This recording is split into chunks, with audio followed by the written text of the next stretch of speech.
ముసలోడే కాని మహానుభావుడు. 80 ఏళ్ల కూర్మారావ్ జనరల్ చెకప్ కోసం డాక్టర్ దగ్గరకు వెళ్లాడు.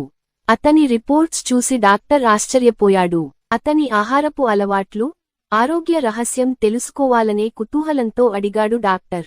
Perfectly all right. ఇంతకీ మీ ఆరోగ్య రహస్యం ఏమిటి? అని అడిగాడు డాక్టర్. నేను రోజూ సూర్యుడు ఉదయించకముందే లేచి, సైకిల్ తొక్కుకుంటూ బయటకు వెళ్లి, తిరిగి వచ్చి 2 గ్లాసుల వైన్ తాగుతాను. బహుశా ఇదే నా ఆరోగ్య రహస్యమనుకుంటా అని కూర్మారావ్ చెప్పాడు. Wow, great sir. సరే, మీ నాన్నగారు చనిపోయే నాటికి ఆయన వయస్సు ఎంతో నేను తెలుసుకోవచ్చా? ఉత్సాహం ఆపుకోలేక డాక్టర్ అడిగాడు. మా నాన్న చనిపోయాడని మీకు ఎవరు చెప్పారు? అసహనంగా బదులిచ్చాడు కూర్మారావ్. డాక్టర్ ఆశ్చర్యంతో, సారీ సర్, మీకే 80 ఏళ్లు కదా, అందుకనే అలా అడిగా. ఇంతకీ ఇప్పుడు అతని వయసు ఎంత? అని అడిగాడు.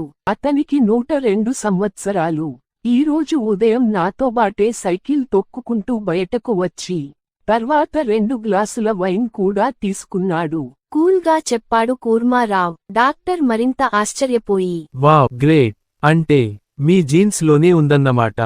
ఇంతకీ మీ తాత చనిపోయినప్పుడు ఆయన వయస్సు ఎంత? అని అడిగాడు.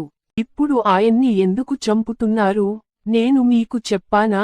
చిరాకుగా బదులిచ్చాడు కూర్మారావ్. డాక్టరకి పిచ్చెక్కి జుట్టు పీక్కున్నాడు.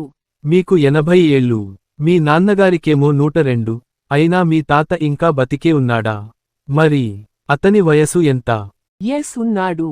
అతని వయస్సు 123 సంవత్సరాలు. అతను కూడా ఈ ఉదయం మీతోబాటే సైకిల్ తొక్కేసి వైన్ కూడా తీసుకుని ఉంటాడు. లేదు, ఈరోజు మాతో అతను రాలేకపోయాడు. తాపీగా చెప్పాడు కూర్మారావ్. ఏం, ఎందుకని? ఒంట్లో ఏమన్నా బాలేదా? గాభరాగా అడిగాడు డాక్టర్. నో, అలాంటిదేమీ లేదు. ఈరోజు ఆయన పెళ్లి. ఈ వయసులో పెళ్ళా? ఏం చేద్దామని? కొంచెం వెటకారంగా అడిగాడు డాక్టర్. మా తాతకి కూడా ఇష్టం లేదు. పిల్ల తరపు వాళ్లే బలవంతంగా చేస్తున్నారు. మరి ఎందుకలా? సంవత్సరం నుండి వాళ్ళిద్దరూ ప్రేమించుకున్నారు. ఇప్పుడు ఆ అమ్మాయి గర్భవతి. కట్ చేస్తే డాక్టర్ క్లినిక్ మూసేశాడు. రోజూ పొద్దున్నే లేచి సైకిల్ తొక్కుతూ వైన్ తాగుతున్నాడు.